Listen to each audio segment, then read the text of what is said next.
ምን እየሆንኩ እንደሆነ አላውቅም። በቃ ዝም ብዬ በሁሉንም ነገር መታለል ነው። ምን እንደሚያረጉኝ አላውቅም። ይሄን አድርጌ የተባልኩት አደርጋለሁ። ምንም አላውቅም። 4 ሚሊዮን ብር ያልተቀበልኩትን ብር 4 ሚሊዮን ብር ተቀብያለሁ የሚል ፌርማ አስፈረሙ። ብድር ወስጃለሁ የሚል ያለ ማስያዣ 4 ሚሊዮን ብር ይላል፣ ወለድ 2 ሚሊዮን ይላል። ከዛ ግን ቤት ኪራይ ራሱ ነው የሚቀበለው። ለምንድን ነው ቤት ኪራይ የምትቀበለው? ለምንድን ነው እንደዚህ የምታደርገው አለለም። ምን አይነት አእምሮ ያው ልክ እንዳልሆንኩኝ በቃ ገባኝ ለራሴ። ግን እሱ እንደዛ አይደለም ያደረገው። እኔ ያልተቀበልኩትን ብር 4 ሚሊዮን ብር ተቀብለሃል የሚል ፌርማ አስፈርሞኝ እኔ ችግር ውስጥ ነኝ በዚህ ሰዓት ማለት ነው። ከዛ ቁልፉና ዶክሜንቱን ተቀበለኝ እንዳይጠፋብህ ብሎ። ከዛ መጨረሻ ሰዎች አንተ ልክ አይደለም በቃ ምንድነው አእምሮክ ምንድነው የሆንከው ምናምን ቤት ውስጥ ምን አድርገው ነው ይሉኛል። ከዛ ግራ ይገባኛል።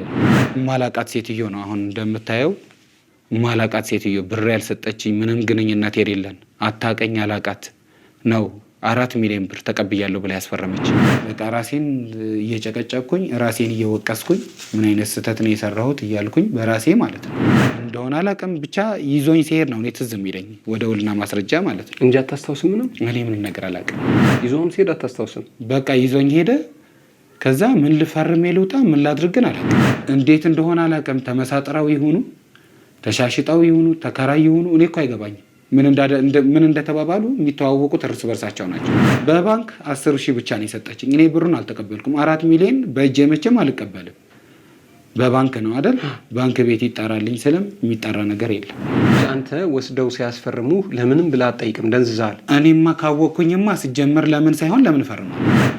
ምን አድርገው እንዳደነዘዙኝ አላውቅም እንጂ አንተ እያወቅ 4 ሚሊዮን ያልተቀበልከውን ገንዘብ የማታውቀውም ለዚያውም ሰው ምን ብለህ ትፈርማል? በጣም ሌሊት አልተኛም። በጣም ነው የሚጨንቀኝ። እንቅልፍ አይመጣኝም። ሰው ሲተኛ እኔ ቁጭ ነው። እንዴት እንደዚህ አይነት ስህተት ፈጽማለሁ እያልኩ በቃ ራሴን የምወቅሰው እኔ እውነት ህልም ነው የሚሆንብኝ። እንደዚህ አሁን ሰዎችን ፊት ለፊቴ ሳያቸው ይሄ ነገር እውነት ነው የምለው። በቃ ሳያቸው ለምን እኔ ምንም አውቀው ነገር የለም። ለእኔ ተወስኗል ቤቱ ፍርድ ቤቱ ማለት ነው። ግን አቤቱታ አቅርበውበታል ቤቱ። በጣም ትልቅ ችግር ውስጥ ነው የከተቱኝ። ያችን ፌርማ ተከተለው ይሄ የተደረገው እኮ ሌላ ቦታ አይደለም። ውልና ማስረጃ ለእኔ ብቻ ሳይሆን ያጭበረበሩት ራሱን መንግስትን ጭምር። መንግስት በጣም ኃይለኛ የሆነ ነገር በምን ብር ነው የሰጣችሁት እነዚህ ይህን ልጅ እንደዚህ የምታደርጉት ብሎ መንግስት በጣም በጥብቅ ሊከታተላቸው ይገባል። ዛሬ ለእኔ እንደዚህ ያደረጉት ነገ ጧት ደግሞ ሌላ ወገኖቼንም እንደዚህ ያጠቃል። 4 ሚሊዮን ብር ያሰጡኝን ብር ነው ውልና ማስረጃ ላይ ያጭበረበሩት። ለእኔ ተወስኗል። ያው ደግሞ ብር ግን ይዘውኛል። አሁንም ማለት ነው በስህተት ነው ይገደል የሚል ፈርማ ብፈርም እኔ ልገደል ነው? ስህተት ከሆነ መታረም ነው ያለበት። እኔ ደግሞ አልተቀበልኩም። 4 ሚሊዮን ገና እስከ ሰበር ድረስ ይሄዳሉ። ያን ወረቀት ይዘው ሌባ መሆናቸው ማንም እንደ ጨው የሚቀምሳቸው ሰው የለም። እነዚህ የምታዩዋቸው ሰዎች እንደዚህ ያስፈረሙኝ ሰዎች ማንም የሚይዛቸው ሰው የለም። ይሄን ወረቀት አስፈርመነዋል ብለው ነው የመጡት። ፍርድ ቤት እየሄዱ እየተከታተሉኝ አንዴ እንገላለን አንዴ እናጠፋለን ብለው ሁሉ ይፎክራሉ። መግደል እንገላለን ይላሉ፣ እንደዚህ እናረጋለን ይላሉ፣ እንተያያታለን ይሉኛል። ቤቱ ለኛ ካልሰጠህን እያሉ ማለት ነው። ሰላም ዲኤምሲ ሪል ስቴት እስከ 2 ሚሊዮን ብር ቅናሽ ያደረገባቸውን የመጨረሻውን የዲያስፖራ ብሎክ አፓርትመንቶች ሽያጭ ላይ መሆኑ ይታወቃል። አፓርትመንቶቹም በለቡ መብራት ኃይል በቪላ ቤት ዲዛይን የተሰሩ እጅግ ማራኪ እይታ ያላቸው ሲሆኑ በ8% ቅድመ ክፍያ ብቻ እንሆ ያለን ነው። ባለ 1 መኝታ ከ72 ካሬ ጀምሮ፣ ባለ 2 መኝታ ከ125 ካሬ ጀምሮ፣ ባለ 3 መኝታ ከ145 ካሬ ጀምሮ ማግኘት ይችላሉ። በተጨማሪ 60% የባንክ ብድር ለሁሉም ቤቶች አመቻችተናል። እነዚህን በከተማው ተፈላጊ የሆኑ ቤቶች ሽያጭ ሊጠናቀቁ ስም ቤቶች ብቻ ስለቀሩን ፈጥነው ቤቶን የግሉ ያድርጉ። ቀጠሮ ለመያዝ አሁኑኑ ከታች ባለው ስልክ ይደውሉ። ሳሚ እንዴት ነህ? ሰላም ነው እግዚአብሔር ይመስገን። እንኳን ደህና መጣህ። እንኳን በደህና ቆያችሁ። ደግመን ተገናኘን ዛሬ። ስንት ጊዜ ሆነን ከዚህ በፊት ከተገናኘን? እንጃ አንድ ወር ሆኖታል። ወር ሆነን አይደል? ያው እንግዲህ ካንተ ጋር ተያይዞ ከዚህ ቀደም በነበረን ቆይታ እንዲህ ዝም ብሎ በአጋጣሚ በምታውቃቸው ሰዎች ተጨበርብረህ 4 ሚሊዮን ብር አስፈርመው ቤትህን ተዘርፈህ አይደል? የሆቴል ስራህን አቁመህ ተቸግረህ ነበር አይደል? ምን አዲስ ነገር አለ ከዛ በኋላ? ያው እንትን ፍርድ ቤት ወስኖት ቤቱን ለእኔ ተወስኗል ቤቱ ፍርድ ቤቱ ማለት ነው። ግን አቤቱታ አቅርበውበታል ቤቱ። አቤቱታ ማለት ይግባኝ ያው እንደ ይግባኝ ነገር ነው። አቤቱታን ያቀረቡት ይግባኝ ሳይሆን አቤቱታ ፍርዱ ይሻሻልልን ብለው አቤቱታ ጠይቀዋል። ይሄ ደግሞ እስከዛ ድረስ ለምኖረው ነገር ለምናምን በጣም ችግር ውስጥ ነኝ ያለሁት። ፍርዱ ይሻሻልልን ማለት አልገባኝም። ፍርዱ ይሻሻልልን ማለት የተፈረደው ፍርድ ሌላ ፍርድ እንዲፈረድ ምን አይነት በአዲስ መልክ ማለት ነው። ለምሳሌ ምን አይነት ፍርድ? በአዲስ መልክ ማለትማ በቃ ለነሱ እንዲሆን ቤቱ እንዲወሰንላቸው ማለት ነው ጥረታቸው እኮ ያው ማለት ይግባኝ መጠየቅ ማለት ነው። እንደ ይግባኝ ነው። ምክንያቱም እንግዲህ ግን ያው የጠየቁት መጀመሪያ ፍርድ ቤት ላይ ነው። ቤቱን አጭበርብረው ባለፈው ባየነው ሰነድ ፈርመህ 4 ሚሊዮን ብር አስፈርመው በ2 ሚሊዮን ብር ወለድ እኔ 10 ሺህ ብር እኮ ነው ከስንት ጊዜ በኋላ ነው እሱንም የሰጠችኝ 10 ሺህ ብር በአካውንቴ ማስረጃ የባንክ አለኝ 10 ሺህ ብር ተቀብዬ ነው እንደዛ 4 ሚሊዮን ብር ያስፈረመው። ገባኝ። ጥሩነቱ ያው እዛ ላይ እንዳወራ ነው ቤቱን በማስያዣነት አላስያዝከውም። ስለዚህ ከቤቱ ጋር የሚያገናኘው የለም። ለኔ ግን ማለት በጣም ትልቅ ችግር ውስጥ ነው የከተቱኝ። ያችን ፌርማ ተከተለው ይሄ የተደረገው እኮ ሌላ ቦታ አይደለም፣ ውልና ማስረጃ ለኔ ብቻ ሳይሆን ያጭበረበሩት ራሱን መንግስትን ጭምር ነው። እኔ በጣም መናገር የምፈልገው ነገር እዚህ ጉዳይ ላይ 4 ሚሊዮን ብር ሰጥተነዋል ብለው ሲናገሩ ያጭበረበሩት ለኔ ብቻ እኔ ሰው ነኝ ግለሰብ 4 ሚሊዮን ብር ሰጥተነዋል ሲሉ ባንክን ይወክለዋል፣ ራሱ ውልና ማስረጃም ይወክለዋል። እንዴት 4 ሚሊዮን አስፈርማችሁት ብር በምንድን ነው የሰጣችሁት ተብሎ እኔ አሁን የተጭበረበርኩት ውልና ማስረጃ ውስጥ ነው። እኔ እነን ማስተላልፈው ለመንግስት ጭምር እውነቴን ነው። ለምን ብሩን አልተቀበልኩም? የማውቀው ነገር የለኝም። እነዚህ ሰዎች አላቃቸውም። እንዲህ አይነት አጭበርባሪ ህጋዊ ሰው መስሎ ነው ፍርድ ቤት ላይ የቆመው። ግን መንግስትን ጭምር አጭበርብሮ የመጣ ሰው ነው። ውልና ማስረጃ ማለት እኮ ፍርድ ቤት ነው። እውነት ነው። የመንግስት ያልሰጡኝን ብር ማስፈረም ማለት ይሄ ወንጀል ነው። እኔ ይሄ መንግስት ራሱ በደንብ እንዲያየው እፈልጋለሁ። ችግሩ እዛም እንግዲህ ብሩን እነዚህ ሰዎች መንግስት በጣም ኃይለኛ የሆነ ነገር በምን ብር ነው የሰጣችሁት እነዚህ ይሄን ልጅ እንደዚህ የምታደርጉት ብሎ መንግስት በጣም በጥብቅ ሊከታተላቸው ይገባል።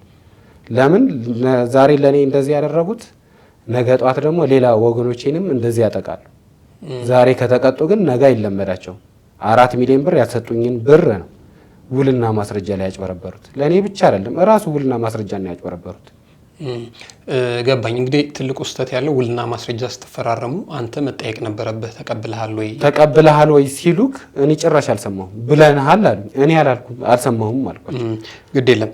አሁን እንግዲህ ዛሬ ዋነኛ የተገናኘንበት ጉዳይ የቤትህ ጉዳይ ፍርድ ቤት ግራ ቀኙን አይቶ መርምሮ ቤትህን ያላግባብ በግፍ እንደተነጠቅ ስለገባው ነው ለአንተ የወሰነው። ቤቱ ለኔ ተወስኗል። ያው ደግሞ ብር ግን ይዘውኛል። አሁንም ማለት ነው። እንዴት ይዘው 4 ሚሊዮን ብር ይዘውኛል። 4 ሚሊዮን ወረቀቱ እየያዙ እኮ ነው አሁን ይግባኝ ምናምን እያሉ ያሉት። የሚይዛቸው ሰው የለማ። እናንተ እንዴት አድርጋችሁ የሰጣችሁት ብሎ የሚይዛቸው ሰው የለም። ፍርድ ቤቱ እኮ ፌርማ ብቻ ነው የሚያየው። ዳኛ እኮ ምንም ማድረግ አይችልም። ፌርማ ያያል፣ ውሳኔ ይሰጣል። ቤቱ ላይ ግን ምንም ነገር አልፈረምኩም። ሽያጭ ውል ስላልፈረምኩ እነሱ ግን በእጅ ዙር እንውሰድ ነው ቤቱ ሀሳባቸው። አዎ የሽያጭ ውል አልፈረምክም። የቤቱንም ማስያዣ ስላላደረግከው ከቤቱ ጋር ቀጥታ የሚያገናኘው ነገር የለም። ቀጥታ ቤቱን የመያዝ መብትም ስልጣንም የላቸውም። ያም ሊሆን ከቻለ ምናልባት ፍርድ ቤት ከወሰነብህና ሀብት ንብረቱ ተሽጦ ካላለ በስተቀር በፍትሐብሔር ሕግ ነው ሊከሱህም ቢችሉ አይደል ወይ? ሰርቶ ይፈል አይደለ? ግን እኔ በጣም የምናገረው አሁንም በጣም ደግሜ የምናገረው ያስፈረሙኝ መንደር ውል ላይ አይደለም፣ ውልና ማስረጃ ነው። ይህ ቪዲዮ እንዲያውም ዋናዎቹ የውልና ማስረጃ ሊያዩ ትፈልጋለሁ። እኔ ይሄን 4 ሚሊዮን ብር አልተቀበልኩም። ሳልቀበል ነው የፈረምኩት። በስህተት ነው። ይገደል የሚል ፈርማ ብፈርም እኔ ልገደል ነው። ስህተት ከሆነ መታረም ነው ያለበት። እኔ ደግሞ አልተቀበልኩም 4 ሚሊዮን ብር። ስላልተቀበልኩኝ እኔ አሁን መናገር የምፈልገው ምንድነው 4 ሚሊዮን ብሩን ስላልተቀበልኩኝ ሳይሰጡኝ ነው 4 ሚሊዮን ብር ያስፈረሙ። ባዶ እጄ ነው ወደ ቤቴ የተመለስኩት። እንዲያውም ከኪሴ እኔ ነኝ የሰጠኋቸው 300 ብር ይሁን ምናምን ብር ጎሎባቸው። ስለዚህ ያልሰጡኝም ብር ስለሆነ እንደዛ ያስፈረሙኝ ይሄ ወንጀል ነው። መንግስትን ጭምር አጭበርብረዋል ነው እኔ እያልኩ ያለሁት። እነዚህ ሰዎች በወንጀል ሊያዙ ይገባል።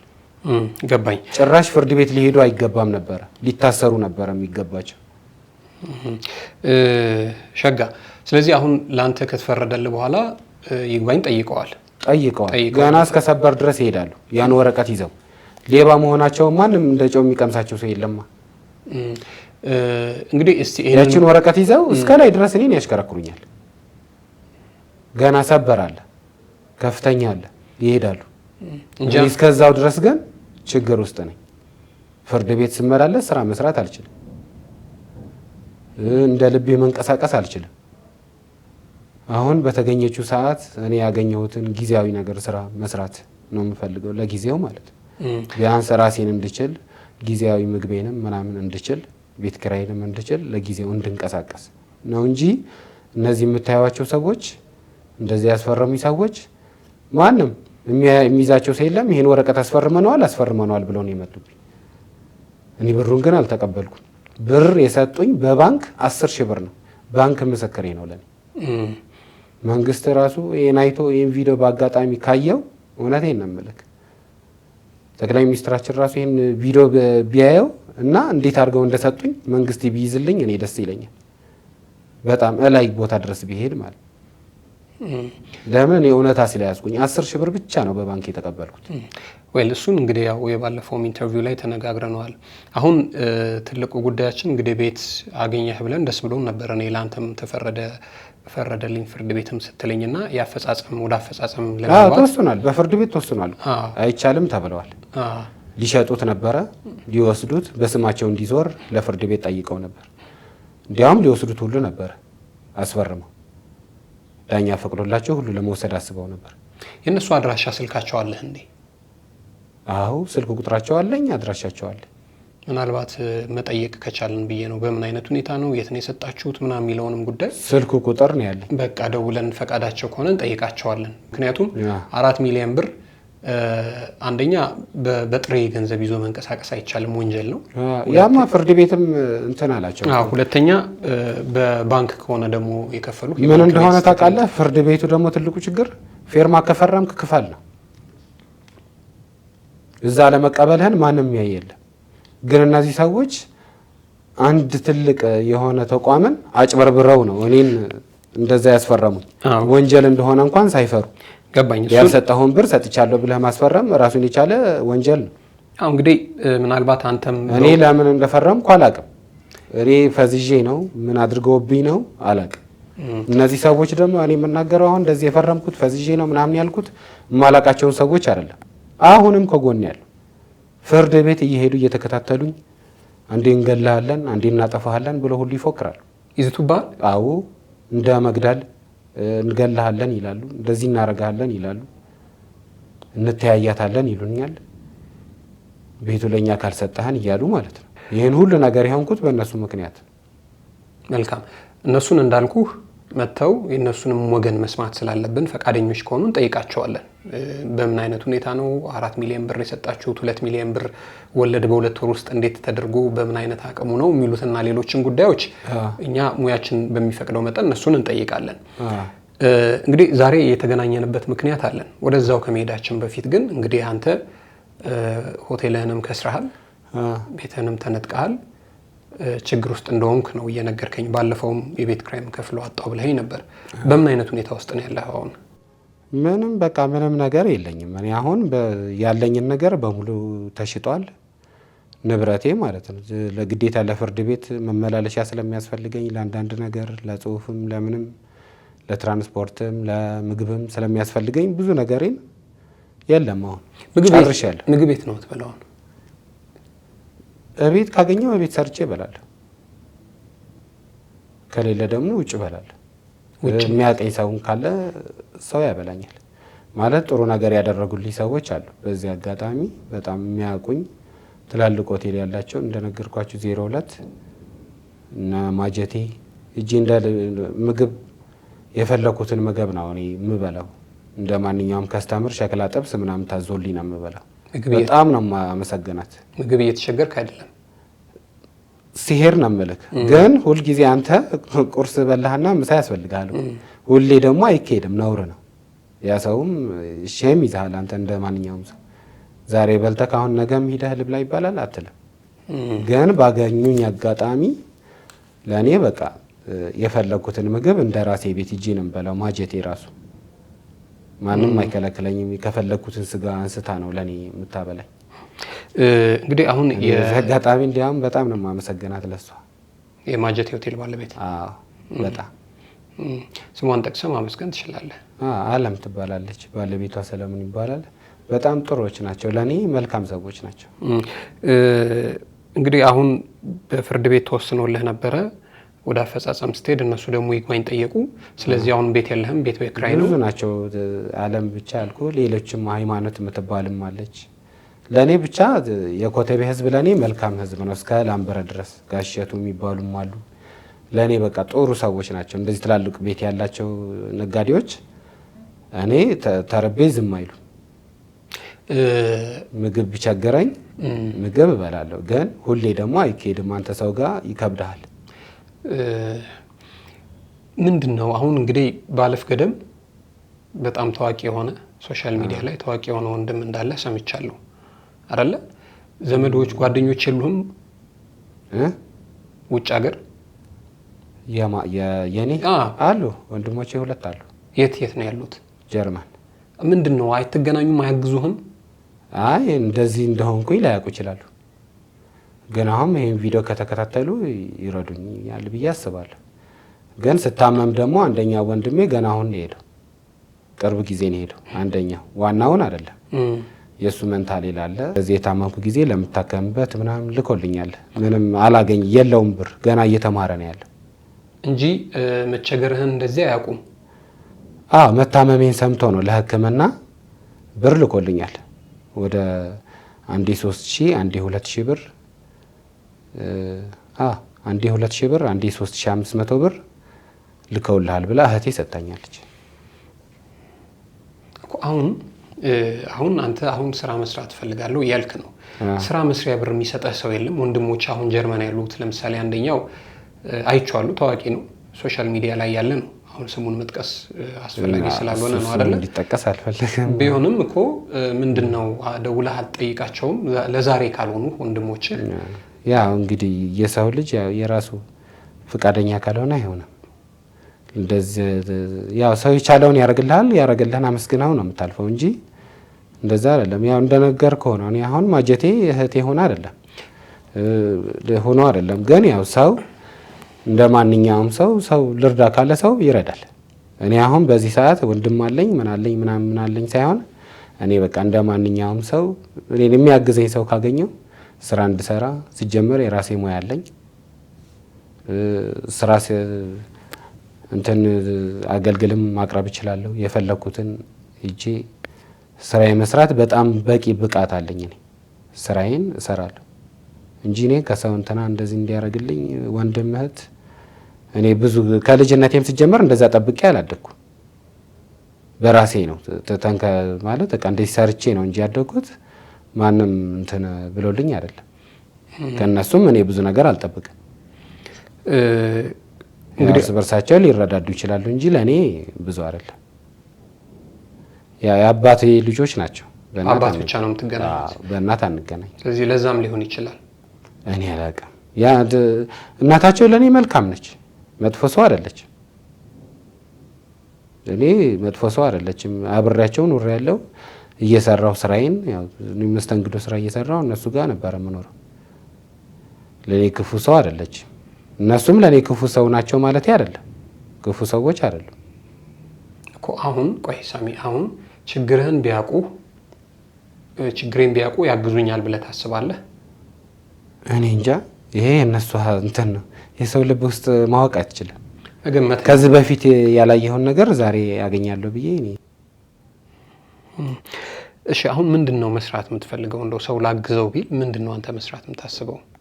እኔ መስራት የምፈልገው ጊዜያዊ ነገሮች ለምሳሌ መስራት የምፈልገው አትክልት 02 ጃውን አትክልት ተራ ገብቼ ጊዜያዊ ነገሮችን ስራ ብሰራ ደስ ይለኛል።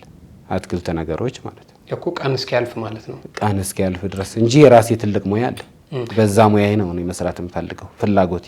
እኮ አሁን አንተ ምግብ ቤት ነበረ ከሰርክ አገልግል መስራት ምግብ ማቅረብ ትችላለህ። እሱ ደግሞ ለጊዜው እሱን ያህል ብር እጅ ላይ የለም። 100 ሺህ ብር 70 ሺህ ብር አካባቢ ያስፈልጋል። ከዛ በላይ ያስፈልጋል። ምናምን ሺህ ብር በላይ ያስፈልጋል። እሱን ደግሞ ለማድረግ አቅም አልቻለም። ስለዚህ አቅም እስኪፈቅድ ድረስ በተገኘው ትናንሽ ስራ ነው የሚሰራው አይደል? ሰው ከትንሽ ተነስቶ ነው ትልቅ የሚደርሰው። ካስተናጋጅነት ተነስተ ነው ሆቴልም የነበረ። ስለዚህ ወርዶ መስራትን አንተ ታውቃለህ።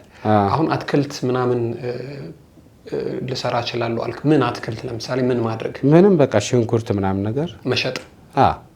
እንደዚህ ለሆቴሎች ምናምን ማቅረብ ምንም ችግር፣ ዝቅ ብሎ መስራት ምንም ችግር የለውም። ትናንትና ትልቅ ቦታ ብኖር ዛሬ ደግሞ ዝቅ ብዬ ብሰራ ምንም ማለት አይደለም። ቀን እስኪያልፍ ለምሳሌ አሁን ሽንኩርት አትክልት ልስራ ብትል አሁን ብዙ ችግር ውስጥ እንደሆን ካውቃለሁ። ስለምንደዋወል የቤት ኪራይ አልነበረህም፣ ትባረር ነበር። ቤት ኪራይ አሁንም ዙሮ መጥቷል። ጫማ የለህም፣ በነጥላ ጫማ ነው የመጣው ዛሬ። ችግርህን አውቃለሁኝ።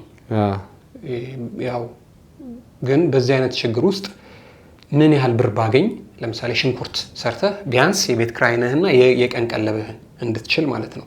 ደግሞ በቃ ቢያንስ እንደዚህ አይነት ነገር ለመስራት አሁን በትንሹ ከ20 ሺህ ብር በላይ ያስፈልጋል። እንደዚህ እንኳን ለስራ ብትል አንዱ 70 ኪሎ ቢያዝክ አንዱ 80 ኪሎ ቢያዝክ ብር ገዝተህ አይደል የምትሰጣቸው? ብር ያስፈልጋል። ይሄ ግልጽ ነው። በአሁኑ ሰዓት ደግሞ የኑሮ ውድነት የታወቀ ነው። ታክሲ እንኳን ስንት ነው በአሁኑ ሰዓት? ምግብ። ስለዚህ አሁን 10-20 ሺህ ብር ብታገኝ በትንሹ ያስጀምርሃል። በትንሹ መቆየት ይችላለሁ። ቢያንስ ይሄን ክረምት እንዳልፍ ማለት ነው። መጪው ክረምት ስለሆነ ስራ ከሌለ በጣም እጎዳለሁ። ባለሁበት ከበሽታዬ ጋር ከምን ጋር የምኖርበት ቤት ጥሩ አይደለም። አሁን እንዴት ነው ጤናህን? ፊትህ እንዴት ነው? ከበፊቱ ደህና ነኝ አሁን እግዚአብሔር ይመስገን። ፊቴ ትንሽ እየተመለሰልኝ ነው።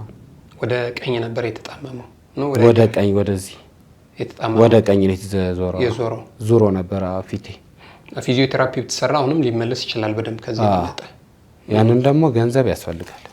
መልካም እንግዲህ እኔ አሁን ዛሬ እንድትመጣ የፈለኩበትና የተገናኘንበት ዋነኛው ጉዳይ አንተ የነበርክበትን ችግር እኔ ጋር ስንደዋወል ስለነበረ የነበርክበትን ችግር ስለሰማውና ደግሞ ሰዎች በግል እንደው ለማለፊያ ቢሆንም ጨምረህም ልትሰራበት ከቻልክ የሚያሰራ ብር አይደለም። በርግጥ ግን 1 ኪሎን ብትሆን ገዝተህ ሩብ ኪሎ ካተረፍክበት ስራ ነው ማንኛውም ስራ። ስለዚህ ዛሬ የጠራው እንድሰጥህ ተልኬ እሺ፣ ይሄንን 5000 ብር የጊዜ ሚዲያ ቤተሰቦች ከኔ አይደለም እሺ፣ የጊዜ ሚዲያ ቤተሰቦች እሺ፣ ለተቸገረ ሰው ብለው ነው። ይሄው እሺ፣ አመሰግናለሁ። እሺ፣ ዘይት አመሰግናለሁ። 5000 ብር ነው።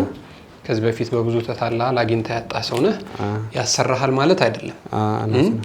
ወይ ጨምረህ ወይ ባለችበት ወይ ግማሹን ተበድረህ እንድትሰራ፣ አይ ደግሞ ይስራ ደግሞ ሊሰራ ስለሆነ እንጨምርለታለን እናግዘዋለን የሚሉ ካሉ አሁንም አካውንትህንም ስልክህንም እናስቀምጣለን።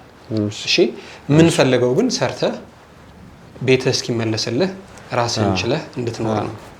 ብዙ ይጠቅማል ብለን አይደለም። እሺ፣ እና እሱን ላደረጉልህ ስማቸው እንዲጠቀስ አይፈልጉም። ሴት ነች። አመስግናት ከፈለክ። እሺ፣ አመሰግናለሁ። እንደዚህ ላደረግሽልኝ በጣም ትልቅ ምስጋና አለኝ። አመሰግናለሁ። እግዚአብሔር ይስጥልኝ። መልካም። ሌላ ማለት የምትፈልገው ነገር አለ? አይዞ በርታ። እሺ፣ እግዚአብሔር ካንተ ጋር ይሁን። አዲስ ነገር ካለ ደግሞ መልሰን እንደዋወላለን፣ እንገናኛለን። ደግሞ ቤትህ ደግሞ ተመልሶልህ ቤትህ ውስጥ ደግሞ አንድ ቀን ፏፈሽ እንላለን። እንትኑን ሰርተህልን አገልግሎቱን ሰርተህልን። እሺ፣ አመሰግናለሁ። አይዞኝ ሳሚ። እሺ።